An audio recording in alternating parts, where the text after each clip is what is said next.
আগেই কই দিতেছে আমার দিকে কিন্তু আবার কেউ ভয়ে স্ট্রোক টোক করে লেও না। আমি কিন্তু গেছিলাম একটু সুন্দর হইতাম। তো সবটা ভিডিও দেখো, অবশ্যই সবটা জিনিস তোমার সাথে শেয়ার করুম। একদিন দুপুরবেলা খাওয়া দাওয়া করতে আসছিলাম, আজকে রান্না করছিলাম পটল দিয়া মাছ দিয়ে একদম টেলটেলে ঝোল, কারণ তেল কম দিয়ে রান্না করার চেষ্টা করতে আসছিলাম। আর করছিলাম ডিম সেদ্ধ। তারপরে আইফুল্লাহ আমার একটা পার্সেল, আর আমি আগের থেকে এদিনকে একটা বুকিং নিয়ে রাখছিলাম আমার দিদির পার্লারে জামু করে সেরা। কিন্তু পার্সেল তো আগে আনবক্সিং করতে লাগবো, টাইন্না টুইন্না সিরা মিরা আগে বাইর করে দেখতে লাগবো আমার জিনিসটি ঠিকঠাক আইসি না, তার লেগে আমি চেক করতে বয়ে গেছিলাম। কার কার আমার মতো পার্সেলের লগে লগে টাইন্না মিন্না সিরা দেখতেই লাগে যে আমার জিনিসটি ঠিকভাবে আইসি না। আমার কিন্তু ভাই এই নেশাটা আছে, পার্সেল করে আমি অপেক্ষায় থাকি কেমন আইসে কিতা আইসে দেওয়ার লেগে। তো আমি একটু নিজের মেকআপ টিকআপ করে দুর্গাপূজা একটু সুন্দর বায়নের লেগে কিছু ব্রাশ অর্ডার করছিলাম। অ্যাকচুয়ালি না, আমার ব্রাশটি নষ্ট হয়ে গেছে, তার লেগে আমি অর্ডার করছিলাম। আমি এত কোনো ভালো মেকআপ আর্টিস্ট না, এত ব্র্যান্ডেডও কিছু ইউজ করি না, আমার দ্বারা যা সম্ভব আমি সেরকম জিনিস ইউজ করি।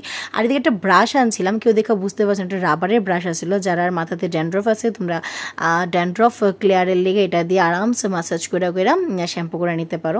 তারপরে আসলে আমার কিছু বেসিক স্কিন কেয়ারের জিনিস, আমি নিজেই ঘরে অনেক কিছু আইনালাই নিজের মন মতো, এত বেশি ব্র্যান্ডেড আনি না, যতটুকু আমার দ্বারা পসিবল, যতটুকু আমি ইউজ করি এতটুকু আনছি। তারপরে আমি প্রচণ্ড খুশি হয়ে গেছি একটা মেকআপ স্প্রে আনছিলাম। দেন আমি গেছি পার্লারে গিয়ে স্পা করতে পেয়ে গেছিলাম আর স্পা করার পরে আসলো আমার ফেসিয়াল।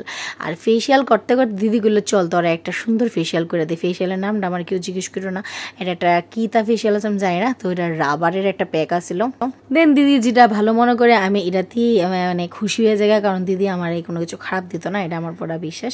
তো আমি যাই করে না গেলে কনফার্ম আমি দিদির কাছে জায়গা। তারপরে বাড়িতে অনেক সময় দেখতেছিলাম লাইট ফাইট ঝিলিমিলি অনেক প্যান্ডেল হয়েও গেছিলো। তো চলো আজকে ছোট্ট মিনি ব্লগটা এখানেই শেষ করি, দেখা হবে আবার নতুন ভিডিওতে। ততক্ষণ পর্যন্ত টাটা।